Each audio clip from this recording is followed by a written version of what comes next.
Hello friends, welcome back to our മിയാനി kitchen. ഞാനിന്നിവിടെ വെണ്ടയ്ക്ക കൊണ്ട് ഒരു കറിയാണ് ഉണ്ടാക്കാൻ പോകുന്നത്. വെണ്ടയ്ക്ക ഫ്രൈ ചെയ്തിട്ട് ഒരു കറിയാണ് ഉണ്ടാക്കാൻ പോകുന്നത്. ഇത് നമ്മൾ ഒരാഴ്ചയൊക്കെ കേടുകൂടാതെ വെച്ച് കഴിക്കാൻ പറ്റുന്ന ഒരു കറിയാണ്. അപ്പോൾ ആദ്യം ഞാനൊരു 1/2 കിലോ വെണ്ടയ്ക്ക എടുത്ത് വെച്ചിട്ടുണ്ട്. ആദ്യം നമുക്ക് വെണ്ടയ്ക്കയൊക്കെ കട്ട് ചെയ്ത് കൊണ്ടുവരാം. ഈ വെണ്ടയ്ക്ക നല്ലതുപോലെ കഴുകി ഉണങ്ങിയ തുണി കൊണ്ട് തുടച്ച് വെള്ളമായി ഒട്ടും ഇല്ലാതെ വേണം നമുക്ക് കട്ട് ചെയ്തെടുക്കാൻ വേണ്ടിയിട്ട്. ഒന്നല്ലെങ്കിൽ തലേദിവസം കഴുകി രാത്രിയിൽ ഫാനിൻ്റെ കീഴിൽ വെച്ച് ഉണക്കിയിട്ട് രാവിലെ നമുക്കെടുക്കാം. ഇല്ലെങ്കിൽ കഴുകി ഉണങ്ങിയ തുണി കൊണ്ട് നല്ലതുപോലെ തുടച്ച് വെള്ളമയം ഒന്നും ഇല്ലാതെ വേണം നമുക്കിത് തയ്യാറാക്കാൻ വേണ്ടിയിട്ട്. വെള്ളമയം ഉണ്ടെങ്കിൽ കറി പെട്ടെന്ന് കേടുവരും. നമുക്കിത് ഒരാഴ്ചയൊക്കെ സ്റ്റോർ ചെയ്ത് വെച്ച് ഉപയോഗിക്കാൻ പറ്റും. നമുക്ക് വെണ്ടയ്ക്ക ആദ്യം കട്ട് ചെയ്ത് കൊണ്ടുവരാം.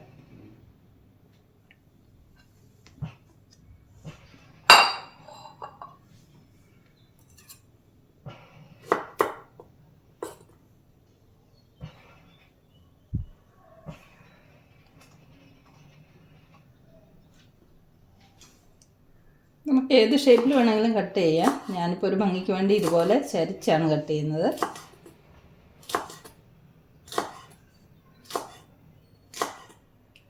ഇതുപോലെ നമുക്ക് കട്ട് ചെയ്തിട്ട് കൊണ്ടുവരാം. ഇത് കണ്ടോ, ഇതുപോലെ നമുക്ക് എല്ലാ വെണ്ടയ്ക്കയും കട്ട് ചെയ്ത് കൊണ്ടുവരാം.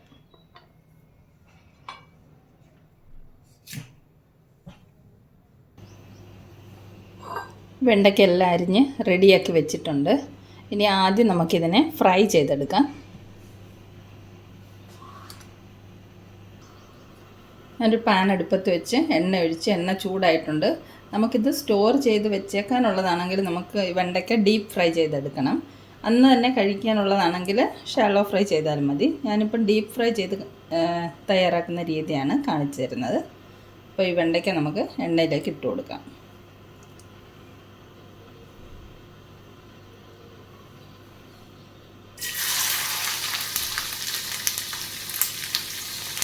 ഒന്നിച്ച് പറ്റില്ല, കുറേശ്ശായിട്ടിട്ട് വറുത്തിട്ട് വരിയെടുക്കാം.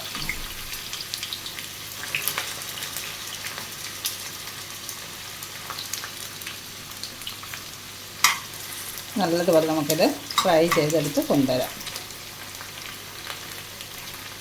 ഇങ്ങനെ ഡീപ്പ് ഫ്രൈ ചെയ്ത് ചെയ്യുമ്പോൾ ഇത് ഒട്ടും സ്റ്റിക്കി ആവത്തില്ല.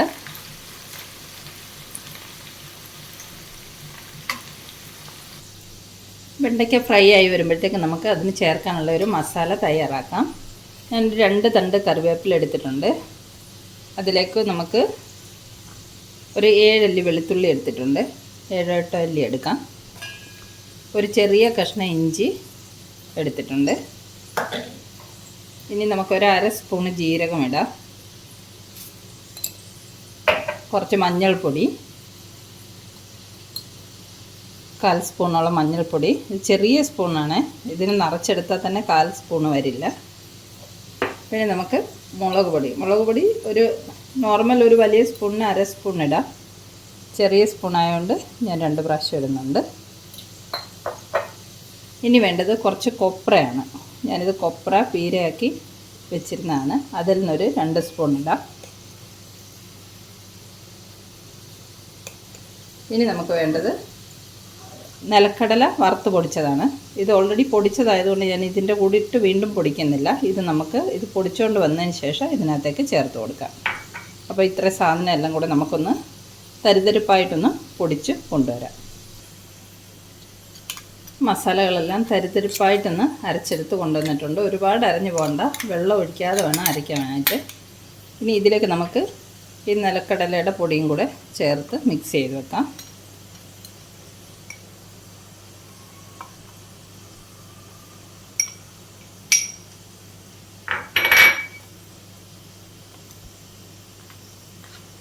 അപ്പം നമുക്ക് അരപ്പ് റെഡി ആയിട്ടുണ്ട്. ഇത് ഇവിടെ ഇരിക്കട്ടെ. നമുക്കിനി വെണ്ടയ്ക്ക വറക്കാൻ വെച്ചത് എന്താണെന്ന് നോക്കിയിട്ട് വരാം.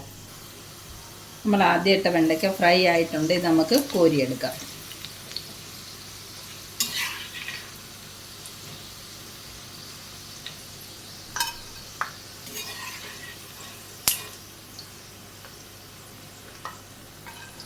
നല്ലപോലെ ക്രിസ്പി ആയിട്ട് ഫ്രൈ ആയി വന്നിട്ടുണ്ട്. ഇത് കോരി എടുത്തിട്ട് ബാക്കിയുള്ളതും കൂടെ നമുക്ക് ഇതേപോലെ വറുത്ത് കൊണ്ടുവരാം.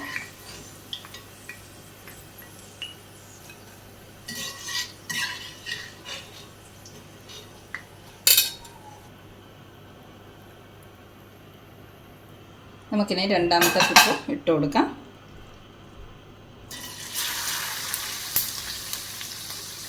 ഇത് 3 പ്രാവശ്യമായിട്ട് വറക്കേണ്ടി വരും.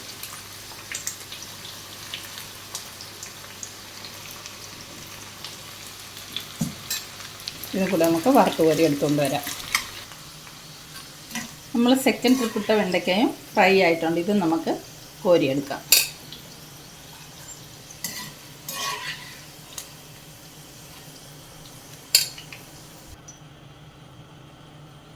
ഇനി നമുക്ക് ലാസ്റ്റ് കുറച്ചും കൂടെ ഉണ്ട്.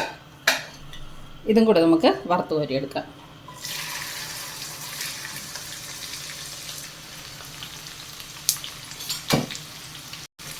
ഞാൻ എടുത്ത പാൻ കുറച്ച് ചെറുതായിപ്പോയി. വലിയ പാനിനകത്താണെങ്കിൽ നമുക്ക് ഒറ്റ ട്രിപ്പിന് തന്നെ വറുത്തെടുക്കാം. ഇതും കൂടെ നമുക്കൊന്ന് വറുത്ത് കൊണ്ടുവരാം. നമ്മുടെ ലാസ്റ്റ് ട്രിപ്പ് വെണ്ടയ്ക്കയും ഫ്രൈ ആയിട്ടുണ്ട്. ഇതും കൂടെ നമുക്ക് കോരിയെടുക്കാം. ഫ്ലെയിം ഓഫ് ചെയ്തേക്കാം. നമ്മൾ വെണ്ടയ്ക്ക ഫ്രൈ ചെയ്തതെല്ലാം കോരി മാറ്റിയിട്ടുണ്ട്. ഇനി നമുക്ക് വേറൊരു പാത്രം അടുപ്പത്ത് വെച്ച് കൊടുക്കാം. ഇനി നമുക്ക് മസാലയൊക്കെ ആയിട്ട് വെണ്ടയ്ക്ക മിക്സ് ചെയ്തെടുക്കാൻ വേണ്ടിയിട്ടാണ്. ഇതേ എണ്ണയിൽ നിന്ന് തന്നെ കുറച്ച് എണ്ണ നമുക്ക് ഈ പാനിലേക്ക് ഒഴിച്ചു കൊടുക്കാം.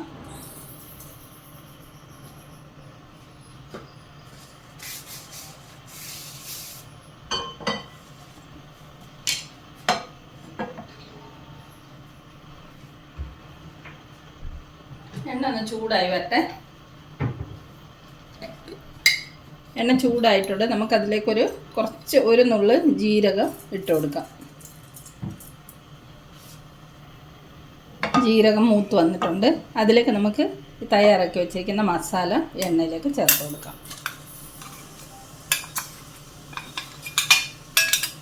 നമുക്ക് ഫ്ലെയിം കുറച്ച് വെക്കാം.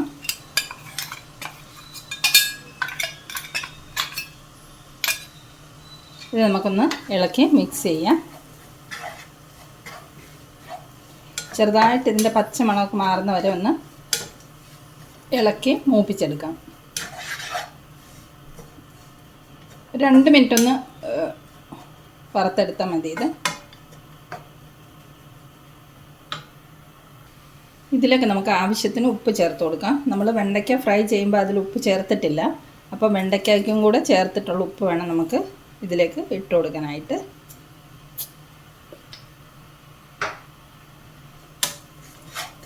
നല്ലതുപോലെ ഇളക്കി മിക്സ് ചെയ്യാം.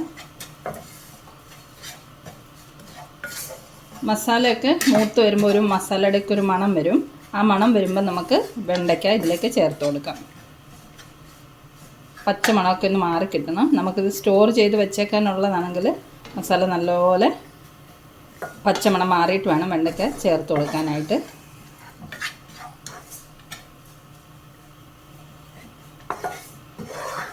നമ്മൾ യാത്രയൊക്കെ പോവുകയാണെങ്കിൽ ഫുഡൊക്കെ റെഡിയാക്കി കൊണ്ടുപോകുമ്പോൾ ഇതുപോലൊരു കറി ഉണ്ടാക്കി വെച്ചാൽ കേടുകൂടാതിരിക്കും. ഇത് നമുക്കൊരു 2 മിനിറ്റ് ഒന്ന് മൂപ്പിച്ച് കൊണ്ടുവരാം. നമ്മുടെ മസാലയൊക്കെ മൂത്ത് വന്നിട്ടുണ്ട്. അതിലേക്ക് നമുക്ക് ഫ്രൈ ചെയ്ത് വെച്ചിരിക്കുന്ന വെണ്ടയ്ക്ക ചേർത്ത് കൊടുക്കാം.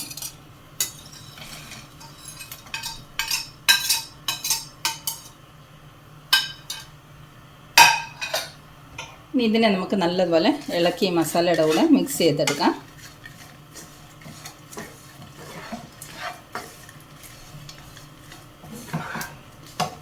അടച്ചു വെക്കേണ്ട ആവശ്യമില്ല. തുറന്ന് വെച്ച് തന്നെ നമുക്കിത് ഇളക്കി മിക്സ് ചെയ്ത് എടുക്കാം.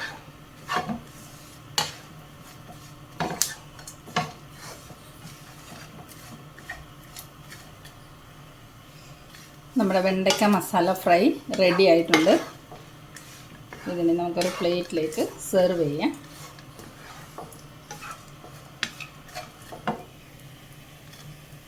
ഇതുകൊണ്ട് മസാലയൊക്കെ വെണ്ടയ്ക്ക കഷ്ണങ്ങളിൽ പൊതിഞ്ഞ് നല്ല ടേസ്റ്റി ആയിട്ടിരിക്കും.